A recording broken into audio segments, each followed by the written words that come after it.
Hello मेरे प्यारे बच्चों, क्या हाल चाल। मैं मुकुल आप सबका स्वागत करता हूं मैथ्स कोर पर। आशा करता हूं आप सब लोग बहुत ही ज्यादा एस्टॉनिशिंग होंगे। तो इसी के साथ बच्चों शुरू करेंगे आज की क्लास। बच्चों आज की क्लास में हम चैप्टर 2 पॉलिनोमियल्स के बारे में पढ़ने जा रहे हैं। उसकी इंट्रोडक्शन, पॉलिनोमियल्स क्या है, क्या पॉलिनोमियल्स के टाइप है, degree of a polynomial, zero of a polynomial, सब कुछ पढ़ेंगे इस क्लास में। तो प्लीज वीडियो को अंत तक जरूर देखना और वीडियो अच्छी लगे तो अपने साथ, अपने और दोस्तों के साथ भी शेयर करना।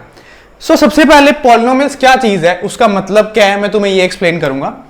पॉली हमारा दो प्यारे प्यारे शब्दों से बना है, एक है पॉली और दूसरा है नॉमियल्स। अब पॉली का मतलब होता है मैनी और नॉमियल्स का मतलब होता है टर्म्स। इसका मतलब है जब आप बहुत सारी टर्म्स को जोड़ देते हैं तो बनता है पॉलिनोमियल्स। अब पॉलिनोमियल्स में ना कुछ छोटी छोटी चीजें हैं, मैं तुम्हें वो समझाता हूं। सबसे पहले इसमें एक बहुत ज्यादा चीज का यूज होता है जिसको बोलते हैं वेरिएबल्स। उसके बाद आता है आपका कोफिशिएंट्स और तीसरी और सबसे इंपॉर्टेंट चीज होती है आपकी कांस्टेंट टर्म्स। अब ये तीन चीजें क्या बला हैं वो मैं तुम्हें आराम से समझाऊंगा। मान लो कि एक इक्वेशन मैंने लिखी है तुम्हारे सामने 2x + 9। अब इक्वेशन क्या है, टर्म्स क्या है, वेरिएबल क्या है, कोफिशिएंट क्या है, मैं तुम्हें सबको समझाता हूं। यहां पे जो अल्फाबेट है ना, ये जो अल्फाबेट है इसको हम बोलते हैं वेरिएबल। जो अल्फाबेट है उसको हम बोलते हैं वेरिएबल। अल्फाबेट के जो आगे टर्म होती है इसको हम बच्चों बोलते हैं कोफिशिएंट। और ये जो टर्म है बिना किसी अल्फाबेट के, इसको बोला जाता है कांस्टेंट टर्म। बिना किसी अल्फाबेट वाली चीज को बोला जाता है कांस्टेंट टर्म। ये जो अल्फाबेट्स है इनको बोला जाता है वेरिएबल। अल्फाबेट के आगे जो चिपकी हुई चीज है उसको बोला जाता है क्या, कोफिशिएंट। और इस पूरी चीज को बोलते हैं हम एक टर्म। ये पूरी एक टर्म है या इसको बोला जाता है एक पॉलिनोमियल। अब हमारे पास पॉलिनोमियल कितने प्रकार के हैं मैं तुम्हें वो बताता हूं। सबसे पहली बात करते हैं टाइप ऑफ पॉलिनोमियल्स की। हम बहुत इत्मीनान से होके पढ़ेंगे, क्या क्या इसमें चीजें मैं तुम्हें सब बताऊंगा ताकि चैप्टर में तुम्हें पढ़ने में कोई प्रॉब्लम ना आए। क्योंकि चैप्टर की इंट्रोडक्शन एक बार समझ आ गई ना, इसका मतलब तुम्हें चैप्टर 50% और ईजी हो जाएगा क्लियर होने में।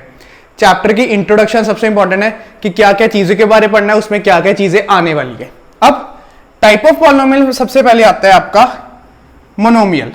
अब मोनोमियल क्या चीज है बच्चों, मोनोमियल वो चीज है जिसमें सिर्फ और सिर्फ एक सिंगल टर्म होती है। सिंगल टर्म यानी कि मान लेते हैं 2x। अगर एक सिंगल टर्म आ रही है बच्चों इसको बोला जाता है मोनोमियल। उसके बाद फिर आता है बाइनोमियल। बाय का मतलब बाइनोमियल, बाय का मतलब होता है बच्चों दो टर्म्स।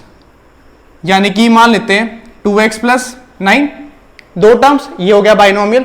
और तीसरा बच्चों आता है ट्राइनोमियल। अब ट्राइनोमियल का मतलब होता है तीन टर्म्स। अब तीन टर्म्स यानी कि मान लो 3x² - 2x - 8। अगर तीन टर्म्स आ गई तो ट्राइनोमियल, अगर सिर्फ दो टर्म्स है तो बाइनोमियल, अगर सिर्फ सिंगल टर्म है तो मोनोमियल। ये टाइप ऑफ पॉलिनोमियल्स है। और अगर तीन से ज्यादा आ जाए बच्चों तो उसको बोला जाता है पॉलिनोमियल्स। और उससे पहले हमने पढ़ा कि पॉलिनोमियल्स का मतलब क्या है। पॉलिनोमियल्स का मतलब होता है many terms. Many plus terms gives you polynomials. और इसमें तीन चीजों का बहुत ज्यादा यूज है, एक है वेरिएबल, दूसरा है कोफिशिएंट, तीसरा है कांस्टेंट टर्म। और इन सबको मिला के एक बनता है हमारा पॉलिनोमियल। आप इसको एक बार अच्छे से देखें, फिर नेक्स्ट स्लाइड में हम डिग्री ऑफ अ पॉलिनोमियल और जीरो ऑफ अ पॉलिनोमियल के बारे करेंगे डिस्कस। तो बच्चों अब चलते हैं हमारे तीन नेक्स्ट टॉपिक्स पे, that is degree of a polynomial, zero of a polynomial and values of a polynomial. अब ये तीन चीजें क्या है वो सुनिएगा। सबसे पहले आता है डिग्री। डिग्री यानी कि उस पॉलिनोमियल की हाईएस्ट शक्ति, उस पॉलिनोमियल की हाईएस्ट शक्ति को बोला जाता है डिग्री। मान लो कि आपका एक पॉलिनोमियल है 3x - 5। अब इसमें जो वेरिएबल है ना, जितनी उसकी शक्ति उसको बोलते हैं हाईएस्ट डिग्री। अब इसकी हाईएस्ट पावर है 1, यानी कि इसकी हाईएस्ट डिग्री है 1। जिस पॉलिनोमियल की हाईएस्ट पावर हो 1 उसको बोलते हैं हम लीनियर पॉलिनोमियल। Linear polynomial. फिर मान लेते हैं एक ऐसा पॉलिनोमियल जिसकी हाईएस्ट पावर है 2, यानी कि स्क्वायर, उसको बोलते हैं हम क्वाड्रेटिक पॉलिनोमियल। क्या बोलते हैं बच्चों, क्वाड्रेटिक पॉलिनोमियल। और ऐसा पॉलिनोमियल जिसकी हाईएस्ट पावर है 3 उसको बोला जाता है बच्चों क्यूबिक पॉलिनोमियल, क्यूबिक पॉलिनोमियल। इस तरह से पावर्स बढ़ती रहेंगी और पॉलिनोमियल्स के नाम आते रहेंगे। मेनली अगर सिंगल पावर है तो लीनियर पॉलिनोमियल, अगर पावर 2 है तो क्वाड्रेटिक पॉलिनोमियल, और अगर पावर 3 है तो उसको बोला जाता है क्यूबिक पॉलिनोमियल। एक इसके बाद आता है ऐसा पॉलिनोमियल जिसकी डिग्री होती है 0। मेरी बात ध्यान सुनना, ऐसा पॉलिनोमियल जिसकी डिग्री होती है 0। अब किसी की हाईएस्ट पावर हो 0, किसी की हाईएस्ट पावर हो 0 तो उसको लिखते हैं हम 1। अगर मान लो यहां पे 7 नहीं है, मान लो x पावर 0 है, अगर किसी पॉलिनोमियल की हाईएस्ट पावर है 0 तो उसको हम लिखते हैं 1। ये याद रखना, इसको बोलते हैं 0 डिग्री पॉलिनोमियल, 0 डिग्री पॉलिनोमियल, क्योंकि इसमें वेरिएबल ही नहीं है तो इसलिए 0 डिग्री पॉलिनोमियल है। ओके, ये लीनियर, ये क्वाड्रेटिक, ये क्यूबिक और ये 0 डिग्री पॉलिनोमियल। उसके बाद आता है जीरोस ऑफ अ पॉलिनोमियल। अब जीरोस ऑफ अ पॉलिनोमियल क्या चीज है, मैं तुम्हें वो समझाता हूं। मान लो कि आपका एक पॉलिनोमियल है 2x + 1। जीरोस का मतलब होता है कि आप x को कुछ ऐसा पुट करेंगे कि आंसर आए 0। x को कुछ ऐसा पुट करेंगे कि आंसर आए 0। अब मान लो मैं x को ज्यूम करता हूं -1/2, क्योंकि मुझे तो इसका आंसर पता है तो मैंने मान लिया कि x की वैल्यू -1/2। तो आप क्या करेंगे, जहां पे x है वहां डालेंगे -1/2, इसको सॉल्व करेंगे, 2 1 ज़ा 2 1 ज़ा, -1 + 1 आंसर आया 0। अगर x में वो वैल्यू डालने पर आंसर आ जाता है 0, इसका मतलब वो है उस पॉलिनोमियल का 0।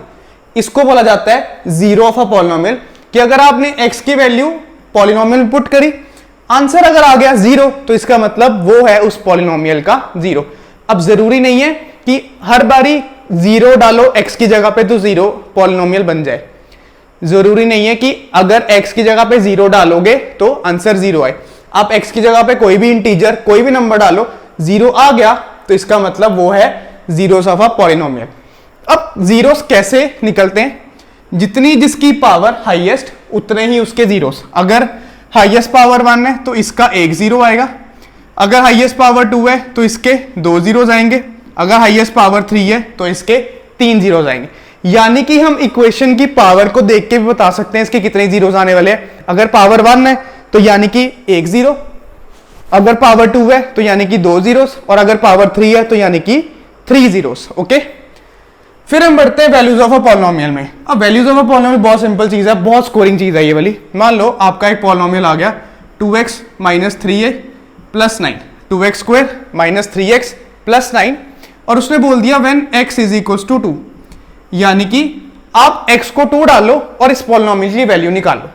जहां पर x तुम्हें दिया है वहां पे 2 फिल करो और इस पॉलिनोमियल की वैल्यू निकालो। इसको बोला जाता है वैल्यूज ऑफ अ पॉलिनोमियल। अब वो x की जगह कुछ भी दे सकता है, 0 -1 + 1 2 -2 कुछ भी।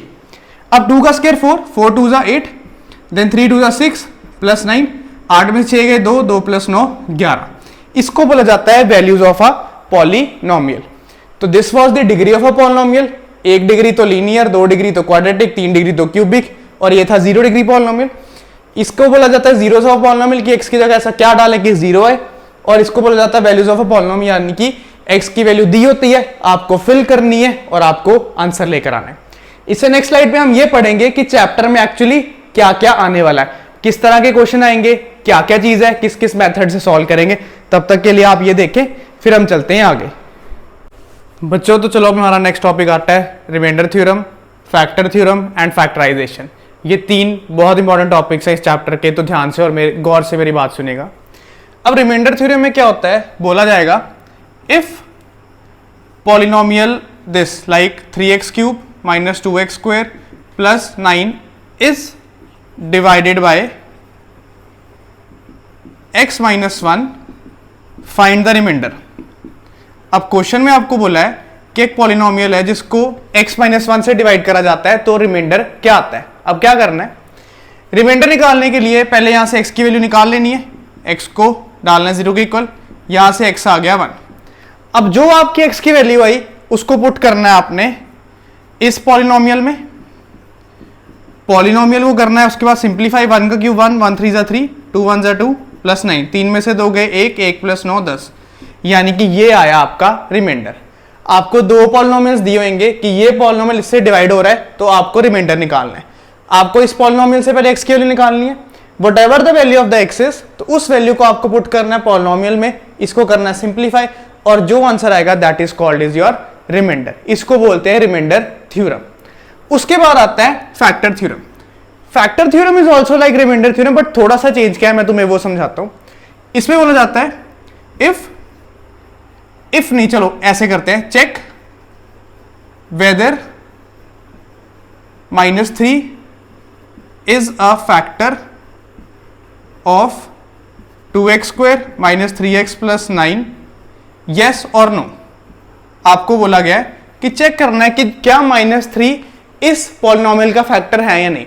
अब फैक्टर है या नहीं, इसका मतलब ये होता है कि जब आप x की जगह पे पुट करेंगे -3, पुट कर दिया, उसके बाद सॉल्व कर लिया, -3 का स्क्वायर 9, 9 2 ज़ा 18, माइनस माइनस प्लस 3 3 ज़ा 9 एंड प्लस 9, तो 18 + 18 आया 36।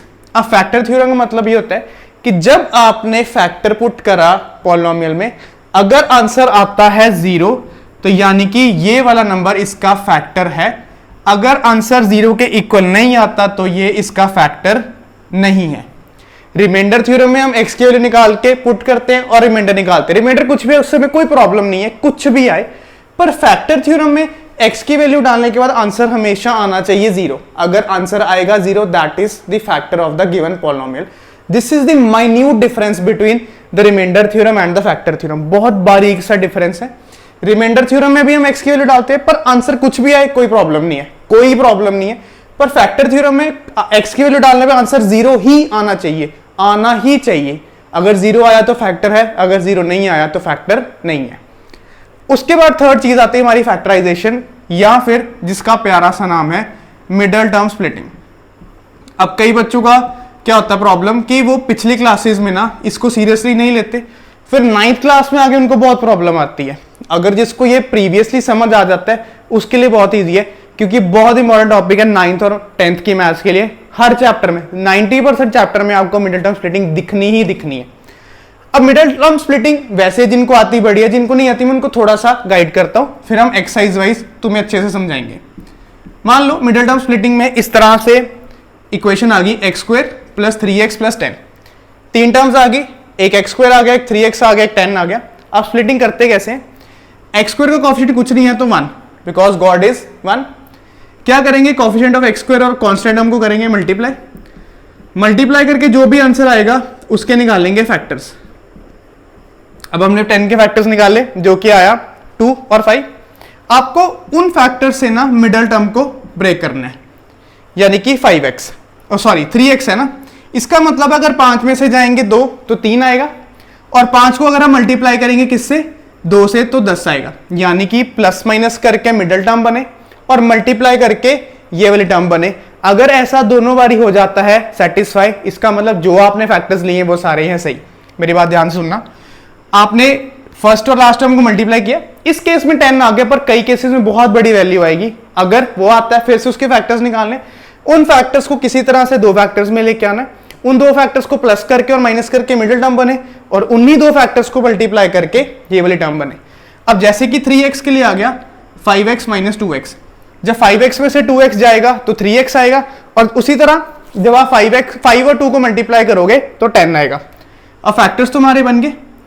इसके बाद हमने देखना होता है फर्स्ट 2 टर्म में कॉमन, x² और 5x में x कॉमन, x को x से मल्टीप्लाई करेंगे तो x², x को 5 से मल्टीप्लाई करेंगे तो 5x, यानी कि पहली ब्रैकेट हमारी बन गई।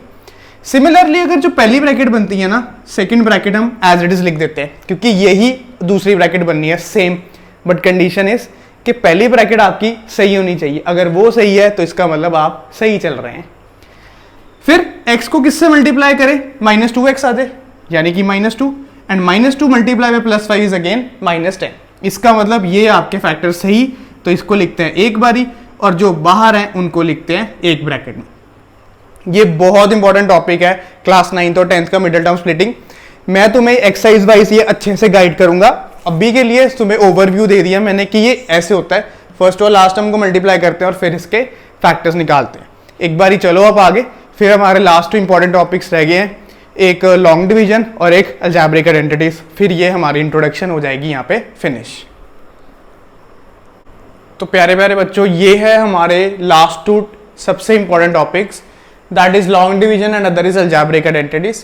अलजेब्रिक आइडेंटिटीज की पूरी एक लास्ट एक्सरसाइज है, इसमें तुम्हें आइडेंटिटीज लर्न करनी पड़ेंगी, उसके बाद हम ये अप्लाई करेंगे एक्सरसाइज में और तब जाके हमारा वो पार्ट सेक्शन खत्म होगा।